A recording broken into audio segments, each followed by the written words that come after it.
Hola hermanos, buenas tardes, que el Señor les bendiga. Vamos a dar inicio el día de hoy a nuestro estudio sobre la roca. Vamos a hablar hoy acerca de los atributos comunicables de nuestro Dios. Entonces, sean todos bienvenidos los que están siguiendo la transmisión por Facebook. Y también si alguien quisiera agregarse a esta reunión en Zoom para poder realizar las preguntas en vivo sin ningún retraso, también lo puede hacer con toda libertad.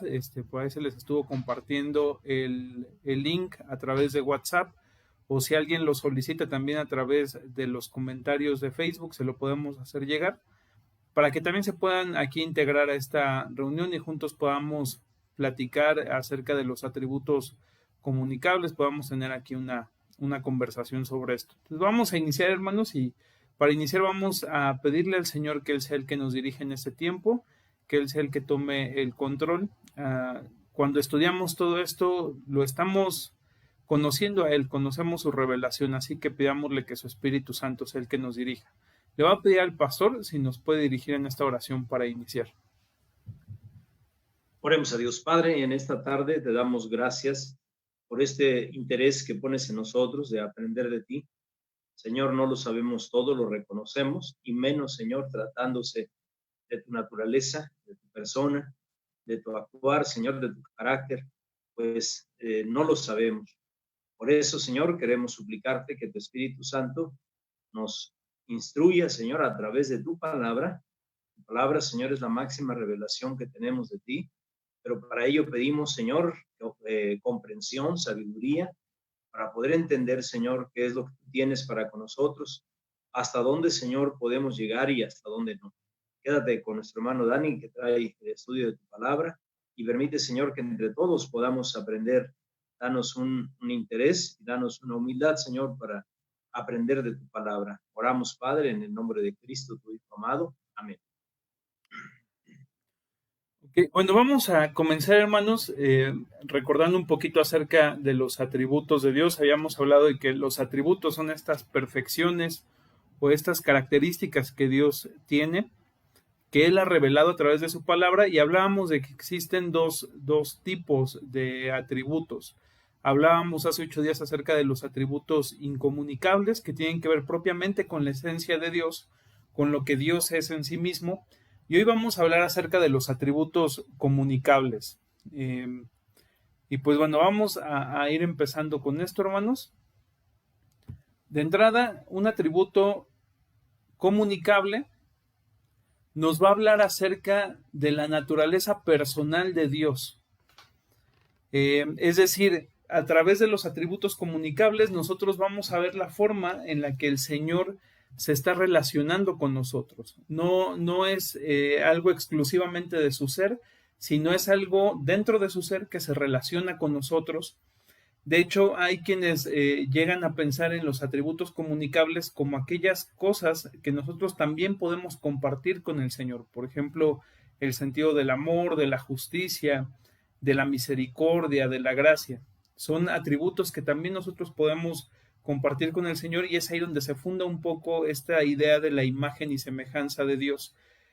Dado que, como hemos visto anteriormente, Dios es espíritu, y al ser espíritu carece de cuerpo como nosotros, y más bien esta imagen y esta semejanza tiene que ver propiamente con esos atributos que son los comunicables, aquellos que Dios también ha decidido compartir, pero no es exclusivamente esos atributos que comparte con nosotros, sino también los atributos que el Señor tiene y que tienen una relación cercana con su creación y específicamente con el ser humano. Entonces, en estos atributos vamos a ver a nuestro Dios como un Dios moral, un ser consciente, un ser inteligente y un ser libre. Son las características que vamos a ver con respecto a Dios, o que hacen mención en estos atributos. Ahora, tenemos un Dios personal. ¿Qué significa? Ya lo habíamos visto hace algún tiempo. Un Dios personal no significa que es mío exclusivamente, de mi persona, sino quiere decir que tiene una relación con su creación.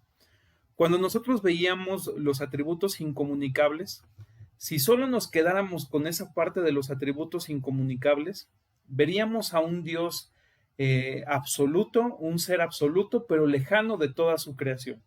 es decir, un ser infinito, un ser inmutable, un ser eterno, pero que está completamente alejado de su creación.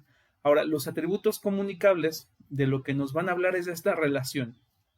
Este Dios, que es en sí un ser absoluto, cómo se relaciona con su pueblo, cómo se relaciona con su creación, cómo se relaciona con los creyentes, cómo se relaciona con los seres humanos. Esta es la forma en la que vamos a ver los atributos. ¿Qué pruebas tenemos nosotros de la personalidad de Dios? De entrada, la primera prueba de la personalidad de Dios que vamos a ver es la personalidad humana. Es decir, podemos hablar de un Dios personal porque nosotros somos seres personales. Nosotros somos seres con inteligencia, seres que tienen esta necesidad de relación, porque propiamente venimos de un Dios que se relaciona. Ahora, la creación también da testimonio de la personalidad de Dios. A través de la creación, Dios muestra esta parte en la que se relaciona. Dios muestra su compasión, Dios muestra su providencia, Dios muestra todo lo que puede dar y todo lo que el Señor es en esta parte de los atributos comunicables. Y una tercera prueba que tenemos en cuanto a la personalidad de Dios es propiamente nuestra naturaleza moral y religiosa como seres humanos. Como habíamos visto anteriormente, no hay un ser humano que no tenga esta cualidad religiosa, esta necesidad de buscar un ser superior. Y también no hay un ser humano que no viva bajo los preceptos morales. Esta, digámoslo así, gracia general que Dios ha dado a los seres humanos para que vivamos conforme a valores justos y éticos, y que no terminemos en la decadencia completa del ser humano, ¿no? Entonces, estos son los atributos comunicables, nos van a hablar entonces de este Dios personal, de este Dios que se relaciona con nosotros, que se relaciona con su creación, y de este Dios que también ha compartido estos atributos con su creación, específicamente con el ser humano, al hacerlo a su imagen y semejanza.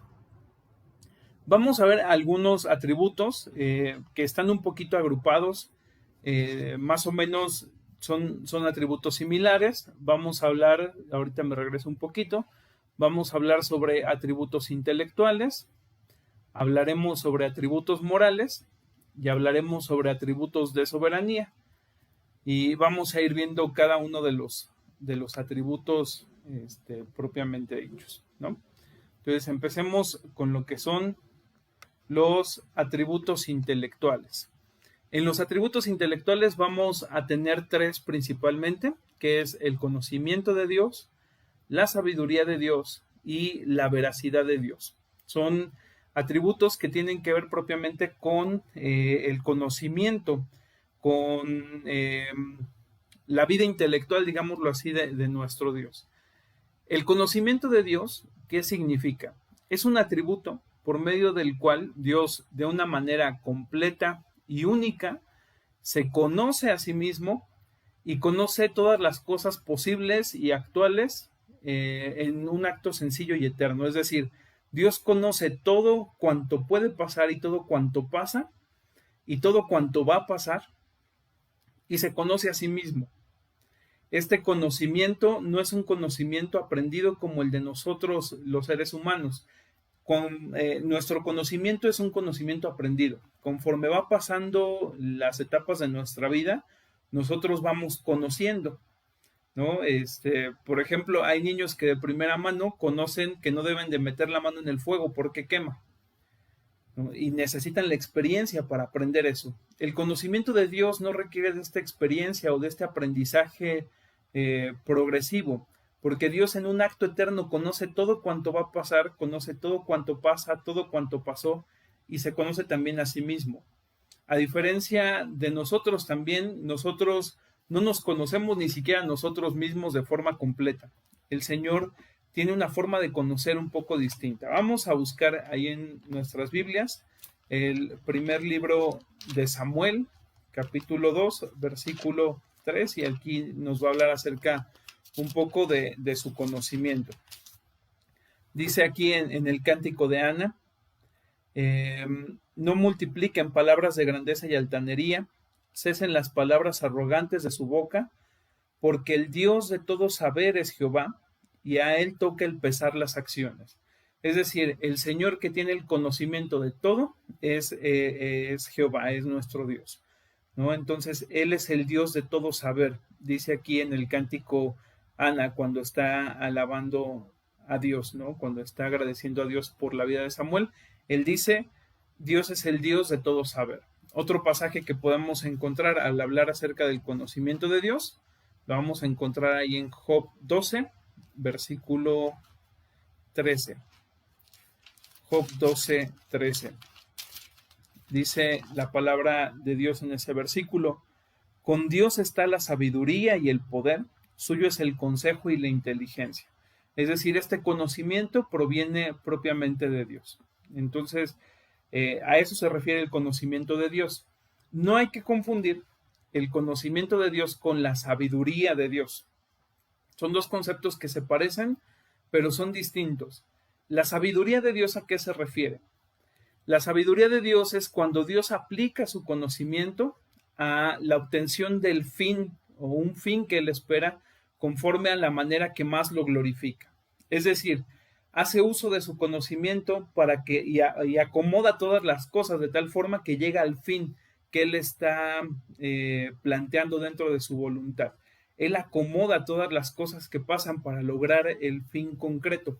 Es ahí donde podemos hablar, por ejemplo, lo que dice Romanos, donde menciona, y sabemos que a todos los que aman a Dios, todas las cosas les ayudan a bien. Es decir, conforme a la sabiduría de Dios, Dios acomoda las circunstancias que van aconteciendo con su conocimiento para llegar a los fines adecuados. Y esto tiene que ver precisamente también con la salvación. Pensemos, por ejemplo, en la sabiduría de Dios de preservar la línea de la simiente de la mujer. Hace tiempo hacía un estudio de todo el Pentateuco basándonos en Génesis 3:15, que fue el pasaje que vieron los niños hoy en la mañana. Y Génesis 3:15 habla acerca de la simiente de la mujer, de esta simiente prometida. Cuando nosotros hacemos ese análisis del Pentateuco a partir de ese versículo, de cómo Dios va manteniendo la raíz o la simiente de la mujer a través de la historia y cómo el enemigo ha intentado quitar esa raíz de la mujer, vemos que Dios con su conocimiento ha ido acomodando todo. El ejemplo más claro tal vez lo tenemos en la vida de José. José había sido vendido por sus hermanos, había sido desechado, envidiado, había ido a parar a la cárcel, y todas estas cosas fueron obrando para que él salvara la vida de su familia. Entonces, en esta sabiduría, Dios acomoda todas las cosas que pasan para que se consiga el fin, y este fin es el fin de la salvación de la humanidad, ¿no? Entonces, a esto se refiere la sabiduría de Dios. Y el tercer concepto que tiene que ver con los atributos intelectuales es la veracidad de Dios. ¿A qué nos referimos con la veracidad de Dios? Dios cumple perfectamente la idea de la divinidad, es decir, Dios es todo lo que un Dios podría ser. Ahí es veraz. Y por lo mismo Él es perfectamente digno de nuestra confianza en lo que Él ha revelado de sí mismo, lo que ha revelado en la relación que tenemos con Él, y Él ve las cosas tal cual son. Nosotros no vemos las cosas de pronto como realmente son, sino que a veces vemos las cosas como queremos verlas. Dios ve las cosas tal cual son, por eso su conocimiento es veraz. O nuestro Dios es un Dios veraz porque Él ve las cosas tal cual son. En Él no hay variación, ¿no? Su revelación es digna de confianza, y por lo tanto podemos hablar acerca de la fidelidad de Dios. Bien, dice Éxodo 34:6, y pasando Jehová por delante de él, proclamó: Jehová, Jehová fuerte, misericordioso y piadoso, tardo para la ira y grande en misericordia y verdad. Y vemos aquí que nuestro Dios es grande en verdad. De hecho, nuestro Señor es la fuente de toda verdad. Al hablar de la veracidad y que nuestro Dios es la fuente de toda verdad, también tendríamos aquí que referirnos un poco a la ciencia. Hay científicos que se alejan de la idea de Dios a partir de los estudios que hacen, y por ahí hay algunos científicos que dicen eso es de científicos novatos, porque entre más conoces, entre más te adentras a la verdad, mucho más puedes conocer a Dios.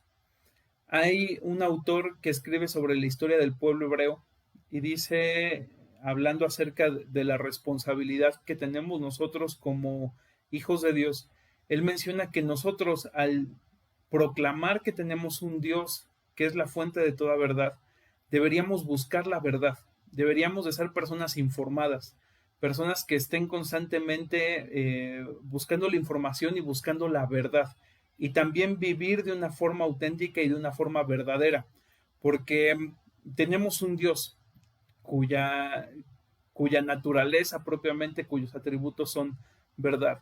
Jesús dice allá en Juan 14:6, ¿no? Que Él es la fuente de toda verdad también. Y lo vamos a ver en Hebreos 6:18. Entonces el Señor es la fuente de toda verdad y esta verdad se manifiesta en la fidelidad de Dios. Cuando Dios promete algo, lo va a cumplir. Cuando Dios ha prometido la salvación, Él va a cumplir con esa salvación. A esto se refieren estos atributos intelectuales. No sé si quiera comentar algo sobre estos atributos, pastor. No, Dani, creo que estás bien, a menos de que salga alguna duda por ahí o algo así. Bueno, ya haremos alguna intervención.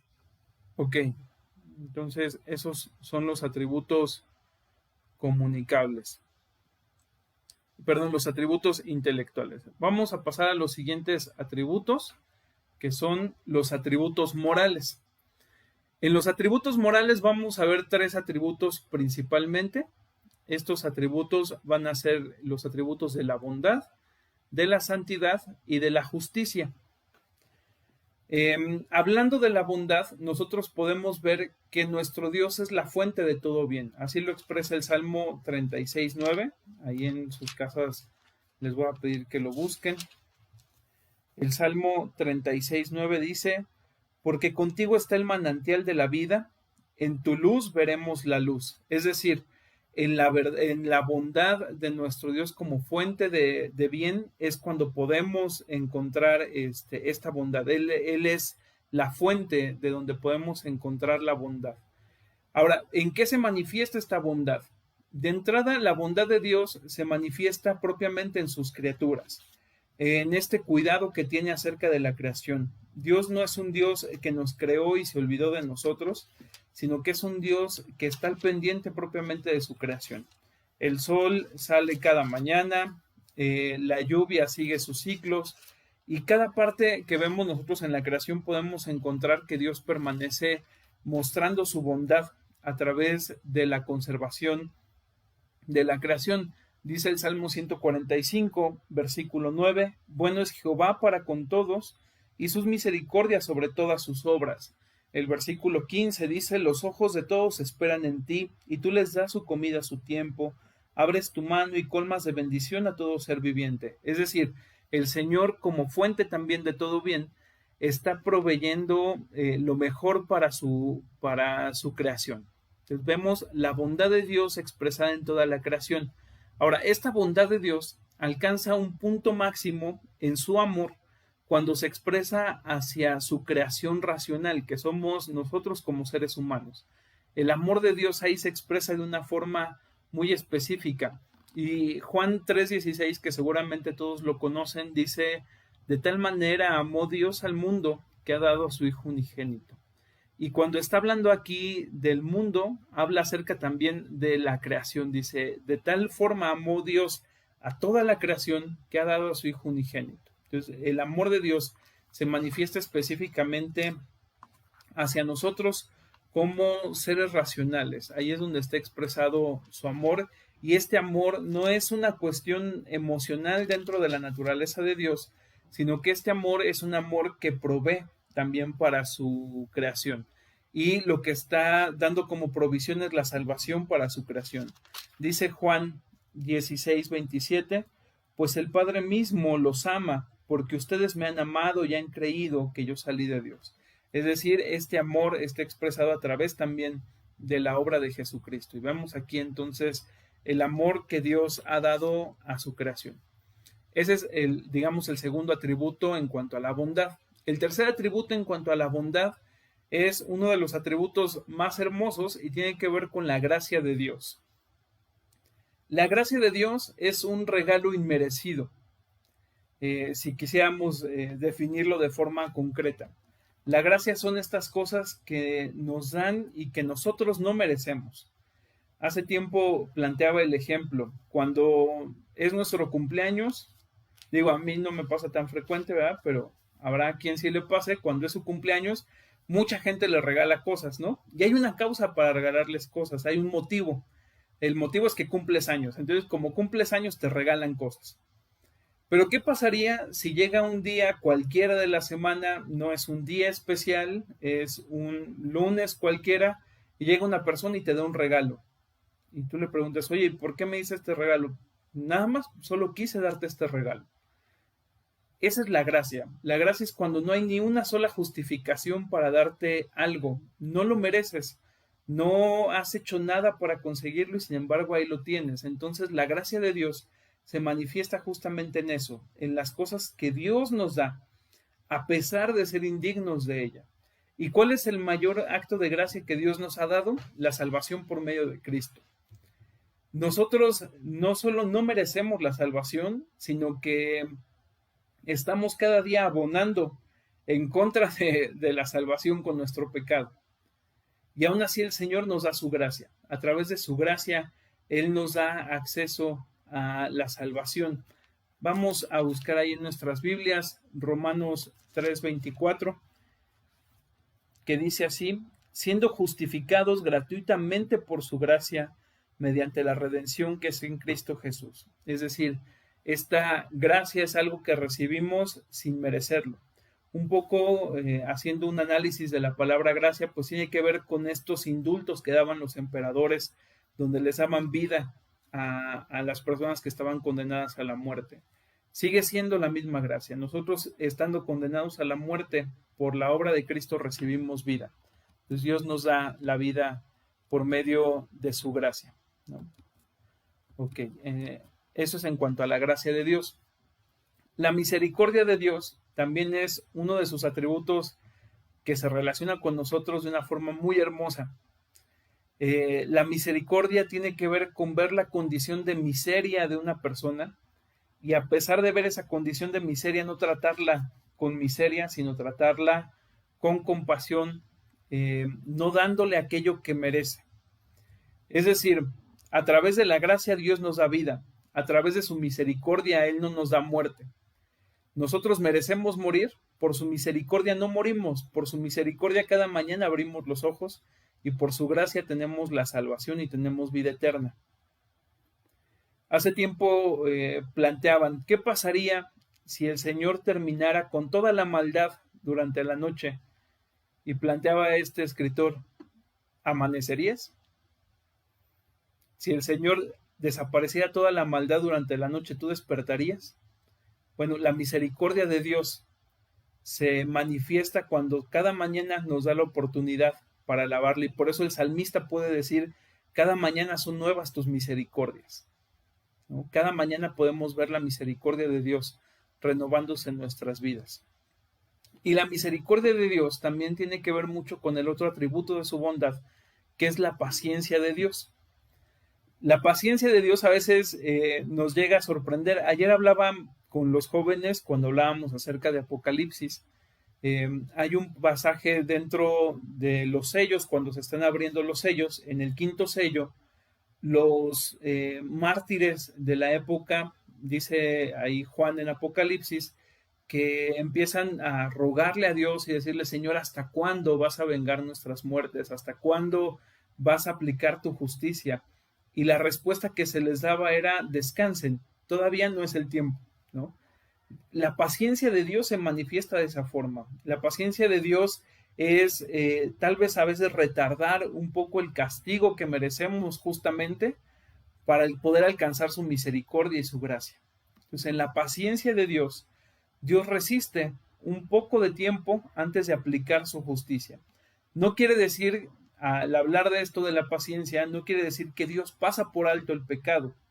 Dios a su debido tiempo dará el pago justo al pecado, pero quiere decir que por un tiempo Él es paciente con el que está viviendo en pecado, para que también pueda alcanzar misericordia y pueda alcanzar la gracia. Entonces hablamos de un tiempo en el que el Señor no aplica el castigo, pero no quiere decir que no lo vaya a aplicar, sino que solamente está retardando un poco este tiempo por cuestiones de su voluntad y por cuestiones que tienen que ver con sus decretos y con su plan.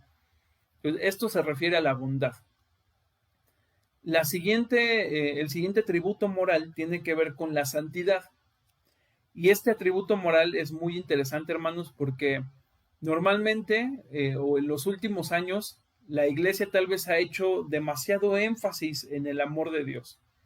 Y nos pasamos la vida diciendo Dios es amor, ¿no? Y cuando decimos, bueno, es que la definición de Dios ahí en Primera de Juan, pues dice, ¿no? El que no ama no ha conocido a Dios porque Dios es amor. Y nos pasamos la vida diciendo que Dios es amor y a veces nos olvidamos de este atributo que de hecho es mucho más recalcado dentro de la escritura y que tiene que ver con la santidad. La santidad se refiere a esta separación que el Señor tiene con respecto al pecado, a esta separación en la que Él no comete pecado y está lejos del pecado, está lejos de todo acto que involucre el pecado. Nos habla justamente de esto la santidad. Y de hecho, la santidad recubre de cierta forma el resto de los atributos. La bondad de Dios es santa, el amor de Dios es santo, la gracia de Dios es santa, la justicia de Dios es santa, la voluntad de Dios es santa. La santidad, digamos, que recubre al resto de los atributos y nos habla de esta separación, nos habla de una posición y una relación con respecto al pecado. Está separado del pecado. A eso se refiere la parte de santidad. Nosotros vemos en la adoración que se le da al Señor, tanto en Isaías como en el libro de Apocalipsis, cuando vemos la adoración celestial, el atributo que se está adorando, digámoslo así, dentro de la adoración celestial es la santidad de Dios. Y la santidad de Dios se aplica directamente también en su justicia.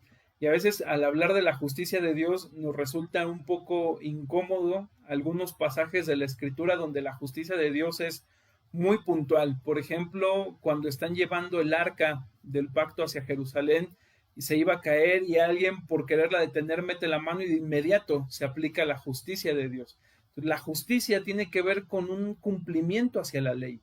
El Señor paga a cada uno con respecto a lo que la ley marca. ¿Cuál ley? La ley que él mismo ha puesto. Entonces la justicia tiene que ver con esto, con dar a cada quien lo que la ley está estipulando. Por la justicia de Dios, por la santidad de Dios, es necesario el sacrificio de Cristo también hacia nosotros o para nosotros, porque la justicia de Dios se cubre a través del sacrificio de Cristo en la cruz. Esa justicia muestra y la cruz es el símbolo tal vez más grande de todos los atributos de Dios, porque en la cruz estamos viendo el amor, estamos viendo la gracia, estamos viendo la misericordia, pero al mismo tiempo estamos viendo la santidad y estamos viendo la justicia de Dios aplicada en la cruz. El evento de la cruz ha sido tal vez el evento donde el Señor ha mostrado sus atributos de una forma tal vez la más evidente de todas las formas posibles. Y en la justicia de Dios, Él va a aplicar el castigo justo al pecador con respecto a lo que la ley está marcando, ¿no? Esos son los atributos morales, hermanos. Si alguien tiene dudas, también puede ir dejando ahí su comentario en el live de Facebook. O no sé si quieran agregar algo. Pastor, si quiere agregar algo sobre estos atributos. A lo mejor nada más para que quede un poquito más claro, si podría hacer un recuento. Yo estaba tratando de ver que, por ejemplo, la bondad tiene que ver entonces con la veracidad, con la gracia, con el amor. No sé si estoy correcto. La bondad tiene que ver propiamente con la bondad de sus criaturas, con el amor de Dios, con la gracia de Dios, con su misericordia y con su paciencia. Ok. Entonces vamos bien. Y luego mencionaste otros dos. Que es la santidad, como atributo moral, que tiene que ver con esta separación del pecado. Y mencionamos la justicia, que tiene que ver con el cumplimiento de la ley. El Señor paga a cada uno con respecto a lo que la ley menciona, ¿no? Cuando vemos, a ver, Dani, aquí una pregunta, a lo mejor para los hermanos también que nos están escuchando. Cuando generalmente leemos la Biblia y vemos que Dios aplica su justicia, híjole, a veces dudamos de que la justicia de Dios podría ser santa, ¿no? De que a veces la justicia de Dios, pues puede ser, de hecho, hay escritores que han dicho que Dios es un Dios sanguinario, es un Dios cruel, es un Dios que mata a grandes, a pequeños, a viejos, etcétera, etcétera, ¿no? Animales. Entonces, cuando estaremos hablando de su justicia, porque también va implícita su ira dentro de su justicia. Entonces estaremos hablando de que también esto podría ser santo. Y esa es una pregunta a lo mejor que te la planteo, Dani, no con el propósito de ponerte a prueba, sino que también la iglesia, los que nos están escuchando, también razonen esta parte, ¿no? Porque es interesante lo que dices. A veces hablamos nada más de un Dios que es amor, que es amor, que es amor, que es amor, y inclinamos la balanza hacia allá y nos olvidamos que la balanza tiene otra parte, ¿no? Y esa otra parte entra precisamente todo esto, pero eso como no lo quiero escuchar, como no quiero que me lo digas, no quiero que me lo recuerden, entonces eso mejor no existe y lo olvido, ¿no? Entonces por eso te planteo la pregunta, no creo que es por otra cosa. Sí, y bueno, al respecto de esto, hace tiempo leía un autor que dice, cuando el Señor nos creó, nosotros nos creó a su imagen y a su semejanza. Y en esta imagen y en esta semejanza, Él nos da el derecho a la vida, ¿no? Digamos de cierta forma, nos da este derecho a la vida. ¿Qué significa ser a la imagen de Dios? Quiere decir que representamos a Dios, nosotros aquí en la creación, ¿no? Un poco estas palabras de imagen y semejanza tienen que ver con este representante de Dios en la tierra. Nosotros como seres humanos teníamos esta función de representar a Dios, traíamos la imagen de Dios hacia toda la creación. Por eso es que el Señor nos había dado la autoridad de juzgar sobre toda la creación, de señorear sobre la creación porque formábamos parte de esta imagen. Cuando el ser humano decide pecar, decide, en ese momento en el que decide pecar, rompe completamente con este acuerdo, digámoslo así, rompe y niega su imagen y niega el ser representante de Dios. Y al momento de hacer eso nosotros perdemos el derecho a la vida. Cualquiera que sea nuestra condición, nosotros hemos perdido el derecho a la vida. De hecho, amanecer es un acto de misericordia de Dios. Por ahí alguien planteaba hace un tiempo, ¿por qué se están muriendo personas buenas? Y la respuesta es que no mueren personas buenas.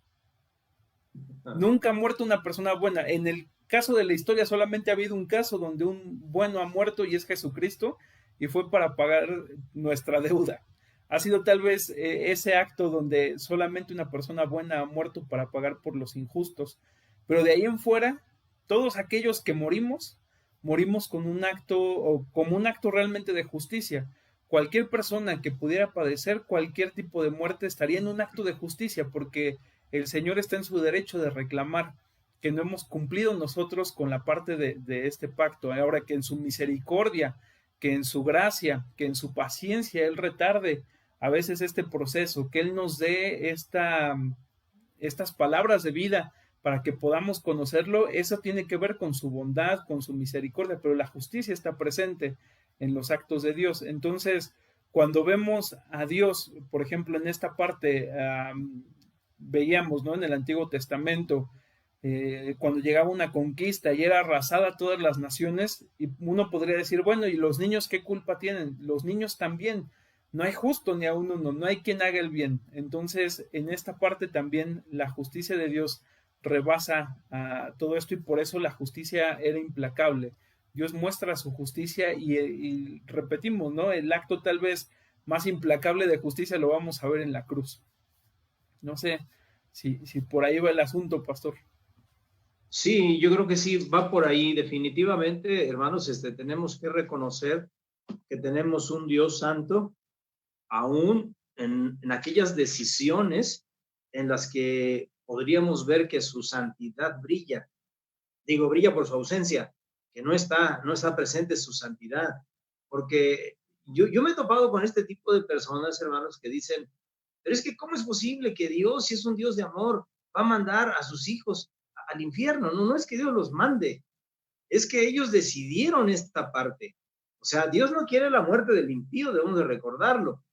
Pero el impío se hace acreedor a todo esto también ahora sí que en algún momento dado de la historia de la humanidad, por un acto libre y voluntario del ser humano. Ahorita es cierto, ahorita estamos condenados al infierno, pero en su misericordia Dios escoge a algunos y a otros no. Y es ahí donde la gente a lo mejor dice, pero es que ¿cómo es posible que escoja a unos y a otros no? Dios como Padre tiene que escoger a todos. No, es que si Dios no fuera un Dios santo, su santidad tiene que ver con su justicia. Y si Dios no fuera un Dios santo, sería un Dios injusto, de que a todos por igual los salvaría, ¿no? Entonces diríamos, ¿para qué predicamos? ¿Para qué me porto bien? ¿Para qué trato de buscar a Dios? No, ¿sabes qué? Mejor me porto como yo quiera y finalmente Dios me va a salvar, ¿no? Entonces, no es por ahí el asunto. El asunto es que si Dios permite o en algún momento dado el pecador no arrepentido se va al infierno, simple y sencillamente está pagando un acto justo de Dios, ¿sí? Un acto justo de Dios, y ese acto justo de Dios es santo, no hay de otra. O sea, su ira, aun cuando vemos a un Dios iracundo en ocasiones en la Biblia, su ira es santa, su ira es justa, ¿no? Sus juicios de Dios son santos, sus juicios de Dios son justos, porque eso es lo que merecemos, no merecemos otra cosa. De hecho, nosotros también ya como escogidos por gracia, no merecíamos ser escogidos, también merecíamos el infierno, ¿no? Pero es ahí donde obviamente la bondad de Dios, la misericordia de Dios, brilla mucho más, pareciera ser que brilla mucho más que la santidad en su ira, en sus juicios. Entonces, sí, hermanos, definitivamente, Dios es santo en todas sus decisiones, nos gusten o no nos gusten. Eso es un hecho, porque de Dios no puede proceder una injusticia. Dios no es injusto. De Dios no puede proceder algo que no sea santo. De Dios no puede proceder algo así. De Dios, de Él emana la santidad. Por eso también es muy importante que los que le rodean o los que están a su lado también participen de esa santidad. Creo, hermanos, que este atributo comunicable de Dios es muy importante, es muy amplio en la Biblia y también es algo que podemos notarlo fácilmente en la Biblia, pero es algo que también no nos gusta meternos ahí. Por ejemplo, dicen los escritores que en el libro de Levítico la palabra que sobresale es santidad, sacrificios santos, ofrendas santas, el sacerdocio santo, el templo santo, el tabernáculo santo, los utensilios santos, todo lo que se hacía era santo. Entonces dices, híjole, pero es que es lo que Dios es. Como Dios es santo, Él también pide que los que le rodean también participen de esa santidad y también tengan esa santidad. Entonces sí, ahora sí que para responder a mi propia pregunta, pero tal vez estaba esa pregunta en el aire, definitivamente, hermanos, Dios es santo en su ira, en sus juicios, en sus determinaciones que él tiene. Definitivamente tenemos que ver a un Dios santo en todo lo que Él hace. Y tal vez para redondear un poquito nada más el comentario en cuanto a nuestros actos. Nosotros siempre de forma voluntaria pecamos. Ahí está involucrada nuestra voluntad. Nadie peca por casualidad, nadie peca porque me llevó ahí las circunstancias, sino todos pecamos por nuestra propia voluntad.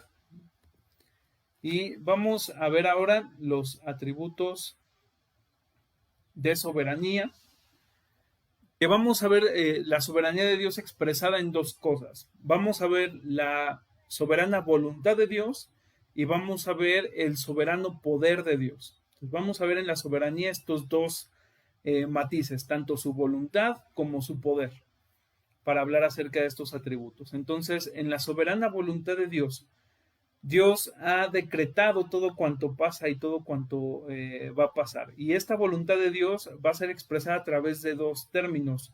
A través de una voluntad decretativa, ¿no? Una voluntad donde el Señor dice, esto ciertamente va a pasar. Y una voluntad permisiva. Esta voluntad permisiva que es, si bien Dios no determina, por ejemplo, esto tiene que ver sobre todo en la cuestión del pecado.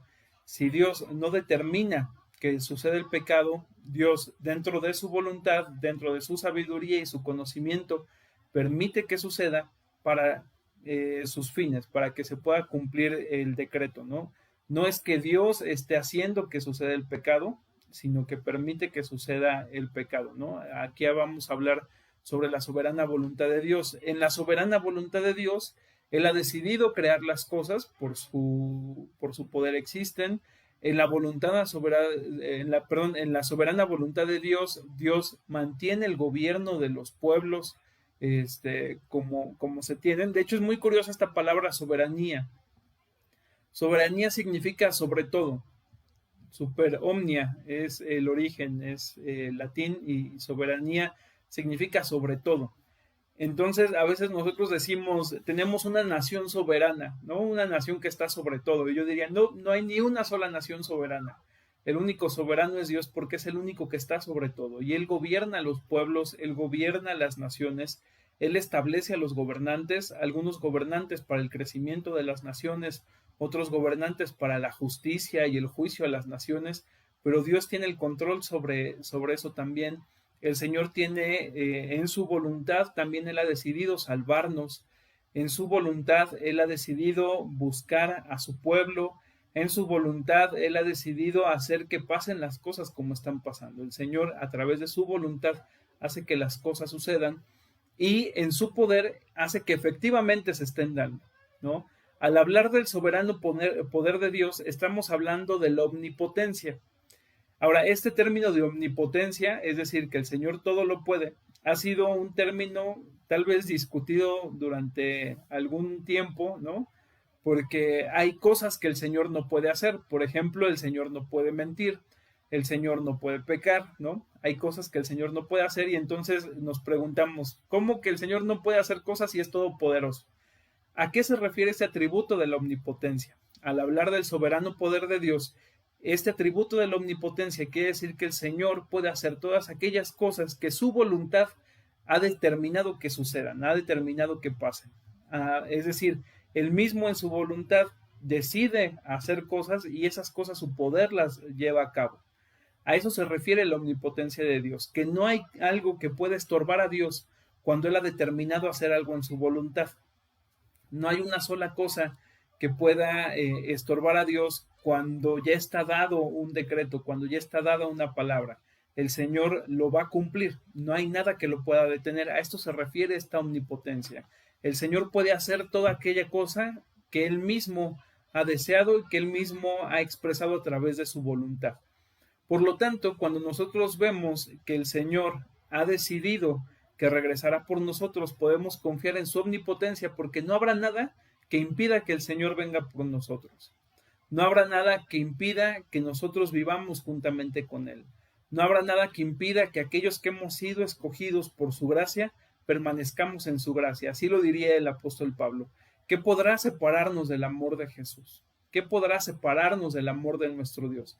¿Por qué? Porque su poder soberano hace que nosotros perseveremos dentro de su obra. Entonces, este poder soberano hace que las cosas que Él ha determinado que pasen, que Él ha decidido que pasen, esas cosas efectivamente pasan. A eso se refiere con la omnipotencia de Dios. Y bueno, hermanos, ahí están algunos pasajes que ustedes pueden ver en sus pantallas para que puedan anotarlos y darles una estudiada en la semana. Y esos son los atributos comunicables. Los que hemos visto hoy, hermanos, son los atributos comunicables de nuestro Dios. No sé si sobre este punto, pastor, tenga usted algún comentario sobre los atributos de soberanía. No, yo creo que está bien. Yo creo que también habría que nada más ampliarlo un poquito más hacia el hombre. Creo que también al hombre le ha dado una capacidad pues de crear, no de partir de la nada como Dios lo hizo, pero sí de crear de una materia prima, ¿no? Y creo que aquí el hombre también, a veces se le sube la soberbia a la cabeza, ¿no? Y creo que esto es incorrecto. ¿Por qué? Porque el hombre no es Dios, aunque el hombre intenta ser Dios, y creo que esta idea se la sembró Satanás a Adán y a Eva, ¿no? Allá cuando dice, no, es que sabe Dios que cuando ustedes coman de ese fruto serán como Dios, le dice a Adán y Eva, ¿no? Entonces yo creo que eso fue la curiosidad que le despertó a Adán y a Eva, ser como Dios, y el hombre en este tiempo sigue luchando para ser como Dios. pero no creo obviamente que el hombre pueda hacerlo, pero sí tiene una capacidad creativa. Esa es la parte interesante, ¿no? Que pareciera ser que aquí reflejamos la semejanza de Dios en este mundo, y la verdad el hombre es muy capaz. Yo cuando veo algunos inventos, algunas máquinas, algunos inventos, pues que el hombre se ha quemado el coco, ¿no? Literalmente para sacarlos a la luz y para hacernos la vida más fácil, digo, wow, qué impresionante es el ser humano, ¿no? Como hombre, es muy creativo, pero el hombre sí tiene una limitante, siempre va a partir de una materia prima. ¿Sí? Sea en lo que sea, siempre parte de una materia prima, cosa que Dios no hizo, cosa que Dios partió de la nada, no había nada creado, no había materia prima, aunque ya cuando hace Adán ya parte de una materia prima existente, pero finalmente también es un atributo que Dios nos da. Es interesante ver, ¿no? Cómo Dios nos ha dado esa capacidad de crear, ese potencial. Y también, obviamente, hermanos, cuando la Biblia habla acerca del hombre, inicialmente no creo que se refiere exclusivamente al sexo masculino. Creo que también el sexo femenino va implícito, ¿no? Cuando dice el hombre, se está refiriendo al ser humano, incluyendo a la mujer. Y creo que también la mujer tiene este potencial, ¿no? También hay mujeres demasiado creativas, hay mujeres muy inteligentes que son grandes emprendedoras, creadoras, podríamos decir, grandes ideas. Y creo que ahí, hermanos, podemos ver a Dios, ¿no? Y esta parte es interesante. Hay quienes no ven a Dios por ninguna parte, pero yo, hermanos, cuando analizamos esto y vemos que el hombre es representante de Dios, digo, no, yo puedo ver a Dios en este hombre, ¿no? ¿Por qué? Por su creatividad, por su inteligencia. Es cierto, es una inteligencia delegada, nos viene de Dios, pero finalmente el hombre es un representante de Dios también en la tierra, ¿no? Y ahí podemos ver también al hombre. Espero que no, con este comentario no se nos suba a la cabeza, ¿no? Sí, y el Señor nos ha dado, digamos, cierto poder de gobierno también. Lo platicábamos un poquito antes de iniciar la transmisión de mayordomía. Hablábamos con el pastor que el Señor nos ha dado dentro de este atributo de soberanía. Digamos que el Señor ha delegado en nosotros esta mayordomía, pero recordemos que esta mayordomía no tiene que ver con el uso desmedido de las cosas, sino más bien con una cuestión de administrar lo que el Señor ha dado, con juzgar sabiamente sobre la tierra y con administrar los recursos que el Señor nos da, ¿no? Hacia allá va este atributo también aplicado hacia nosotros.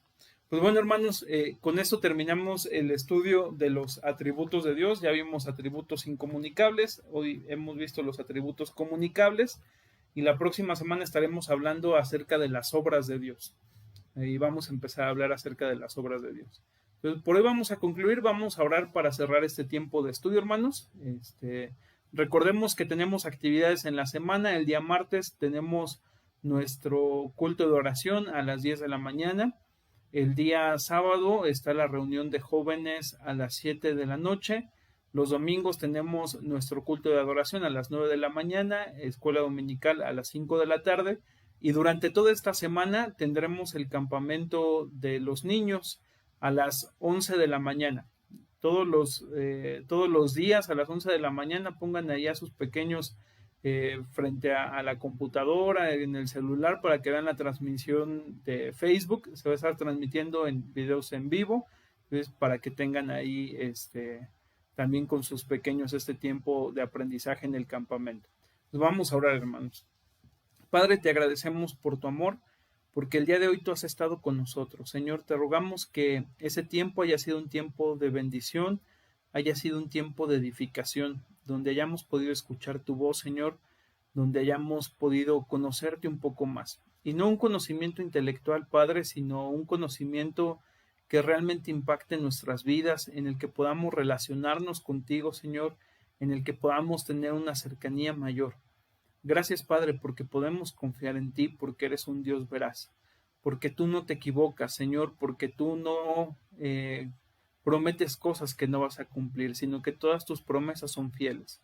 Así que podemos creer en ti, Señor. Te alabamos, Padre, te bendecimos y te rogamos que esta semana que está iniciando sea una semana de bendición para cada uno de mis hermanos, que ellos puedan crecer en ti durante esta semana y podamos, Señor, cada día acercarnos más a la imagen de tu Hijo Jesús. Te alabamos, Padre, en el nombre de Cristo Jesús. Amén. Pues bueno, despedimos la transmisión de Facebook, hermanos, que el Señor les bendiga.